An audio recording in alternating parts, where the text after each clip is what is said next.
The baby's fine, but what I'm seeing on the screen. My name's John, 37 years old, Marine. Just got back from Kandahar 2 weeks ago after an 8-month deployment. I was sitting in that sterile room in Phoenix watching my wife Melissa get her ultrasound when Dr. Bradley Richardson's hand started shaking like he'd seen a ghost. "Sir, you need to leave immediately and call a lawyer." The words hit me like shrapnel. Melissa was lying there on that examination table, ultrasound gel still wet on her belly, looking between the doctor and me with confusion painted across her face. Same expression she'd been wearing a lot lately, like she was always trying to figure out what I was thinking. "Is something wrong with the baby?" I asked. My voice stayed level. "Military training does that to you. Keep calm when everything's falling apart around you." Dr. Richardson wiped sweat from his forehead with the back of his hand. He'd been practicing medicine for 20 years, according to the certificates on his wall. This wasn't his first ultrasound, but his face had gone pale, and he kept glancing at the screen like it was showing him classified intelligence. "The baby is fine," he repeated, then leaned closer to me and lowered his voice. "But what I'm seeing on this screen shows 32-week development."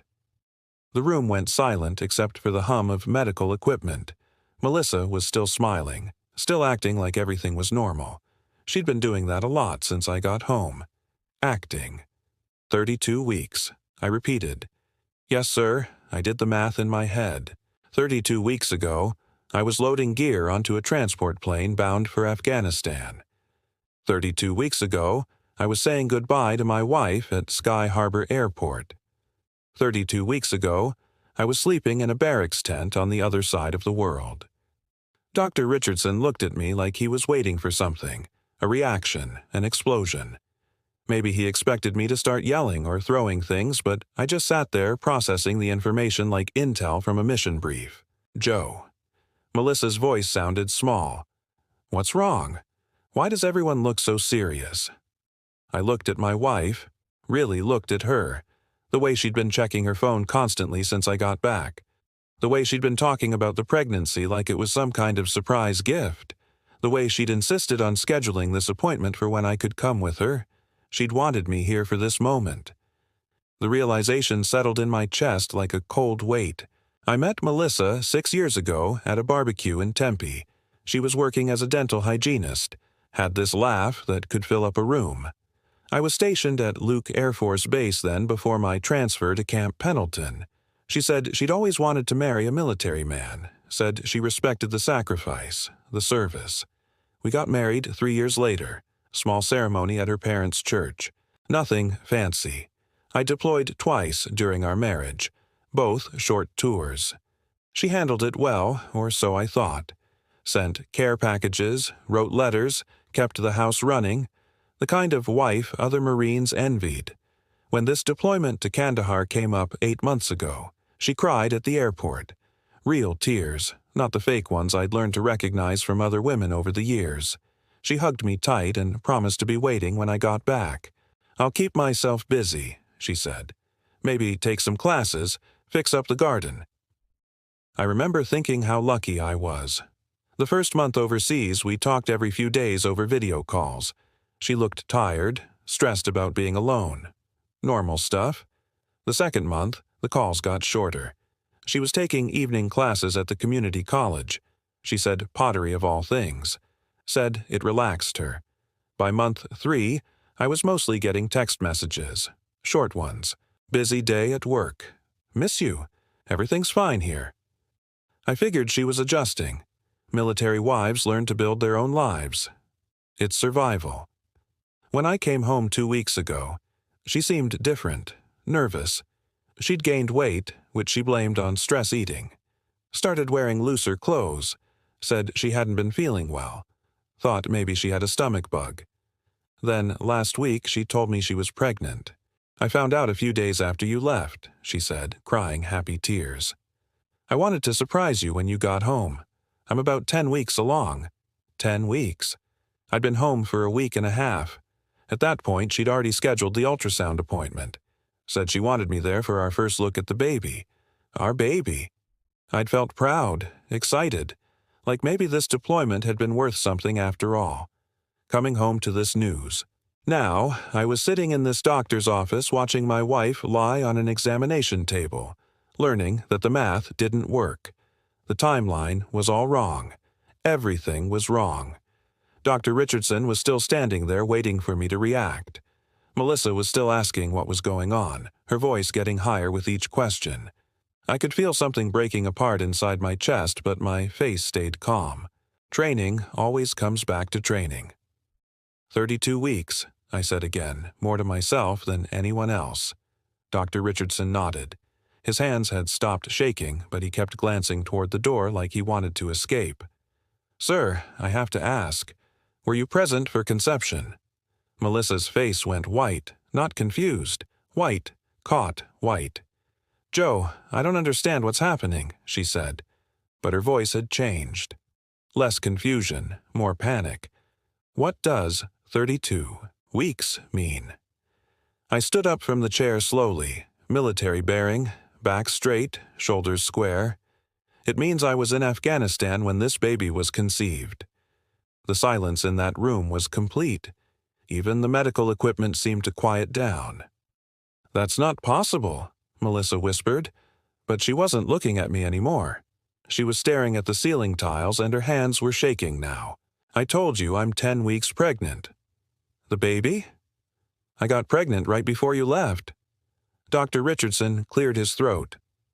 Ma'am, the fetal measurements are very clear. This is a 32-week pregnancy. The conception date would have been approximately 8 months ago. I watched my wife's face as the reality hit her. The careful story she'd built was falling apart in real time. She'd made a mistake somewhere. Maybe she'd lost track of the timeline. Maybe she'd been so focused on selling the lie that she'd forgotten to check the math. There has to be an error, she said, sitting up on the examination table. The paper crinkled underneath her. The ultrasound machine or something, but I was already thinking about other things. The neighbor, Trevor Williams, who'd been helping with yard work while I was gone. Melissa had mentioned him in a few phone calls, said he'd fixed the fence, helped move some furniture. Good neighbor, she'd called him. I was thinking about the phone calls that got shorter and shorter, the evening pottery classes that seemed to run pretty late, the way she'd been so insistent about scheduling this ultrasound appointment. She'd wanted me here. She'd wanted me to see this ultrasound, to believe I was the father, to commit to raising another man's child. The cold weight in my chest was spreading. Not anger yet, just clarity. The kind of clarity you get when you're looking through a rifle scope and everything suddenly comes into focus. Dr. Richardson, I said, I need copies of everything. The measurements, the images, the report. Joe, what are you doing? Melissa's voice was rising. You're scaring me. I looked at my wife. 6 years of marriage, 3 years of believing I knew who she was, 8 months of sleeping alone in Afghanistan while she was sleeping with someone else. I'm getting the facts, I said, just like any good mission requires. I could see in her eyes that she knew it was over. The drive home was quiet. Melissa kept talking, filling the silence with explanations that made less sense with every word. Maybe they mixed up my file with someone else's, she said, her hands twisting in her lap. Medical mistakes happen all the time. Remember when they sent you that other guy's blood test results? I kept my eyes on the road. Phoenix traffic was heavy for a Tuesday afternoon. Normal people living normal lives, going about their business while my world was collapsing in the passenger seat. Or maybe the ultrasound machine was calibrated wrong, she continued. Those things are just computers, right? Computers make errors. We pulled into our driveway. The house looked the same as when we'd left an hour ago. Same desert landscaping, same red tile roof, same basketball hoop I'd installed 3 summers back, but everything felt different now. I parked the truck and sat there for a moment, engine ticking as it cooled down. Joe, please say something, Melissa said. You're making me nervous. I looked at her, really looked at her. The weight gain made sense now. The loose clothes, the way she'd been avoiding certain positions when we'd been intimate since I got home. When are you due? I asked. What? If you're 32 weeks pregnant, When is the baby due? Her mouth opened and closed. She was calculating, trying to figure out what answer would work best. The doctor didn't say exactly, she finally managed. 8 weeks, I said. 32 plus 8 is 40. You're due in 8 weeks. We got out of the truck. I opened the front door, and the house smelled like the vanilla candles Melissa always lit. Smelled like home. But it wasn't home anymore. It was a crime scene. In the kitchen, I poured myself a glass of water and looked out the back window. Trevor Williams was in his yard next door working on his motorcycle. Mid-4s, divorced about 2 years ago, worked construction, had helped Melissa move the patio furniture while I was deployed. "You want me to make some lunch?" Melissa asked. She was trying to act normal, but her voice was pitched too high. "How long have you been sleeping with Trevor?" I asked. The glass she'd been reaching for slipped from her hand and shattered on the kitchen tiles. "What did you just say?" I turned around to face her. "You heard me, Joe. That's insane. Trevor is our neighbor. He helped me with some things around the house while you were gone. But that's it. I can't believe you'd accuse me of something like that." But she was backing away from me as she spoke. Not the body language of an innocent woman. The body language of someone who'd been caught. "The baby is yours," she said, her voice getting stronger. "I don't know what that doctor thinks he saw, but the baby is yours. We'll get a second opinion. We'll go to a different doctor." I knelt down and started picking up the broken glass. The pieces were sharp, clear, like the truth. "Melissa," I said, not looking up from the floor, "I've been trained to gather intelligence, to read situations, to recognize deception. This isn't Afghanistan," she snapped. "This is our marriage. This is our life." I stood up and dumped the glass pieces in the trash. "You're right. In Afghanistan, when someone lies to you, they're usually trying to kill you. Here, they're just trying to destroy your life." She was crying now. Not the pretty tears from the airport 8 months ago. Ugly tears. Desperate tears. "I love you," she said. "Whatever you think happened, I love you." I walked past her toward our bedroom. "I'm going to pack some things." "Where are you going?" "To get a lawyer. Joe, please. We can work through this. The baby needs a father." I stopped in the doorway. The baby has a father. It's just not me. I spent the night at a motel near Luke Air Force Base. Cheap place, but clean. The kind of room I'd stayed in 100 times during training exercises. Familiar territory. At 7 ICE-M, I called my lawyer, Stephen Parker. We'd used him for the house purchase and our wills. Good man. Former Army. He understood military life. "Joe, what can I do for you?" I explained the situation, the ultrasound, the timeline, the mathematics that didn't lie. "Jesus," he said when I finished. "I'm sorry, brother. That's rough. I need to know what my options are. First thing, we get you a DNA test, establish paternity, or, in this case, non-paternity. Second, we start documenting everything.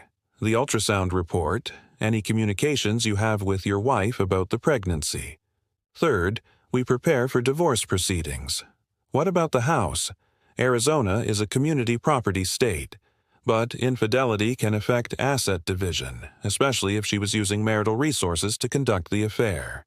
We'll need proof." After the call, I drove back to the house. Melissa's car wasn't in the driveway. At work, probably pretending everything was normal. I had my key, of course. It was still my house. Inside, I went to our home office.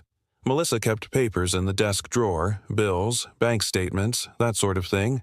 I'd never had reason to look through them before. What I found made everything worse. Credit card statements showing charges at restaurants I'd never been to. Hotel charges in Scottsdale. Shopping receipts for men's clothing size large. I wore medium. Phone bills with hundreds of calls to Trevor Williams' number starting about a month after I deployed. But the worst was a receipt from a women's clinic in Tempe dated 7 months ago. Prenatal vitamins and a pregnancy test. She'd known she was pregnant almost from the beginning. She'd had 7 months to figure out how to handle the situation, and her plan had been to convince me the baby was mine.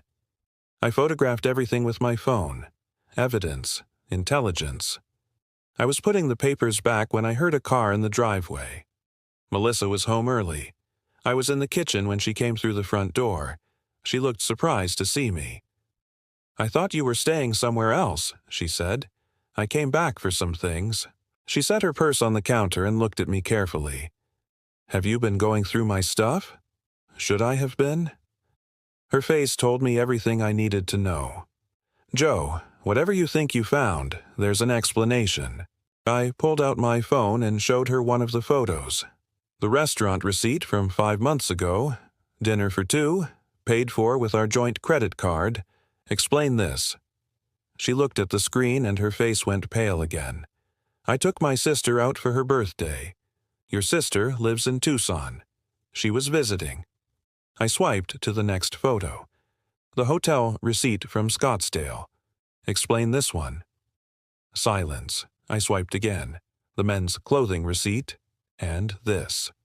She sat down hard on one of the kitchen chairs. The fight had gone out of her.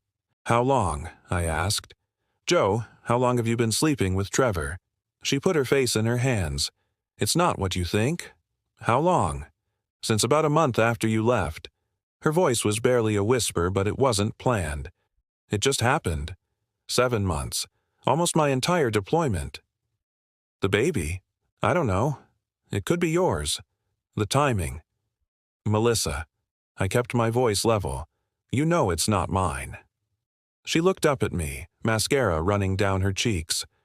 "What are you going to do?" I was already walking toward the door. Stephen Parker's office was in Scottsdale, 20 minutes from the house. Modern building, glass and steel, the kind of place that handled serious business. "I have the evidence," I said, sliding the printed photos across his desk. He went through them methodically. Former military men understand documentation. "This is comprehensive," he said. "Credit cards, phone records, medical receipts. How are you holding up?" "I'm functional." He nodded. He understood what that meant. Functional was sometimes the best you could hope for. "Here's what we're going to do," he said. "First, we file for divorce on grounds of adultery. Arizona allows fault-based divorce and you have clear evidence. Second, we get a court-ordered DNA test to establish non-paternity. Third, we petition for return of any marital funds used to support the affair. What about the house? With this level of evidence, we can argue for a disproportionate share. She used marital assets to conduct an affair. That matters to judges. How long will this take? Depends on whether she contests it. If she's smart, she'll settle. If she fights, it could take months." I left his office with a folder full of paperwork and a court date 3 weeks away. The divorce petition would be served to Melissa at her work the next day. Professional, clean, no drama. That evening, I went back to the house. Melissa was in the kitchen cooking dinner for 2. She looked up when I walked in, hope in her eyes. "I made your favorite," she said. "Chicken and rice. I filed for divorce today." The wooden spoon she was holding clattered to the floor. "Joe, please, can't we talk about this? There's nothing to talk about. The baby isn't mine. We'll have a DNA test to confirm it, but we both know the truth." She turned off the stove and faced me. "What do you want? You want me to beg?" "Fine, I'll beg. I made a mistake. I was lonely and scared and Trevor was there, and I made a terrible mistake. 7 months isn't a mistake. 7 months is a choice. I love you." "No, you don't. If you loved me, you wouldn't have spent 7 months sleeping with our neighbor while I was getting shot at in Afghanistan." She was crying again, but I felt nothing. The emotional part of the situation had burned out somewhere between the ultrasound and the credit card statements. "I was going to tell you," she said. "When?" "After the baby was born. I was going to tell you everything. You were going to let me raise another man's child for 18 years and tell me afterward." She didn't answer, which was an answer. "I'm staying at a motel until this is settled." I said, "The papers will be served tomorrow. You'll want to get your own lawyer." "Joe, wait." I stopped at the kitchen doorway. What about us? What about our marriage? I looked back at her. 6 years of marriage, 3 years of thinking I knew who she was. There is no us, I said. There hasn't been an us since you decided to sleep with Trevor Williams. I left her standing in the kitchen with dinner getting cold on the stove. Outside, Trevor was in his driveway again, working on that motorcycle. He looked up when he heard my truck start. Our eyes met for a second through the windshield. He looked away first. The courtroom was small, sterile. Judge Patricia Hernandez presiding. Melissa sat across the aisle with her lawyer, a young guy in an expensive suit who looked like he'd rather be anywhere else. Stephen Parker had done his homework. The evidence was organized, documented, undeniable. Phone records, credit card statements, hotel receipts, the ultrasound report, showing a timeline that made paternity impossible. The DNA test results had come back the week before. 0 probability that I was the father, Your Honor, Stephen said. The evidence clearly shows that the defendant conducted an extramarital affair throughout the plaintiff's military deployment, used marital assets to support this affair, and attempted to deceive the plaintiff into believing he was the father of another man's child. Melissa's lawyer tried to argue that the affair was irrelevant to asset division, but Judge Hernandez had been doing this for 20 years. She'd seen it all. The court finds that the defendant's actions constitute a significant breach of the marital relationship and misuse of marital property. She said the plaintiff is awarded 65% of all marital assets, including the family home. The defendant is ordered to reimburse the plaintiff for all marital funds used in furtherance of the extramarital relationship. Melissa stared at the table in front of her. No tears this time, just defeat. Furthermore, the judge continued, the court orders that the defendant is solely responsible for all costs related to the pregnancy and birth, as the child is not the plaintiff's biological offspring. The gavel came down. Final! Outside the courthouse, Melissa caught up with me. Joe, wait. I stopped walking but didn't turn around. I'm sorry, she said. I know that doesn't fix anything, but I'm sorry. I looked back at her. She was showing now, belly round under a loose dress. In 2 months, she'd have a baby with no husband and no father willing to claim responsibility. Sorry doesn't bring back 8 months, I said. She nodded and walked away. 3 months later, I signed the final papers at Stephen's office. The house was mine. The bank accounts were divided as ordered. Melissa had moved out of state back to her parents in Ohio. Trevor Williams had lost his job when word spread around the construction community. Sleeping with a deployed Marine's wife doesn't make you popular in Arizona's defense-heavy economy. His ex-wife had also learned about the affair during the divorce proceedings, which cost him additional money in their settlement modification. I heard through neighbors that he'd moved to Tucson trying to start over. I kept the house for 6 months, then sold it. Too many memories, too much history in those rooms. I bought a smaller place near the base, clean lines, no history.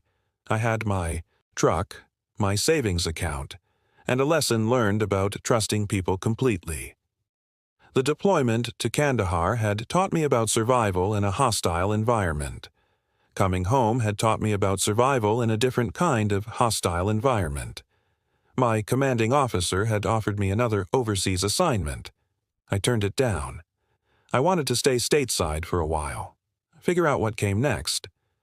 Some evenings I'd sit on my back porch and think about the alternative timeline, the one where I'd believed the lie, raised another man's child, never learned the truth.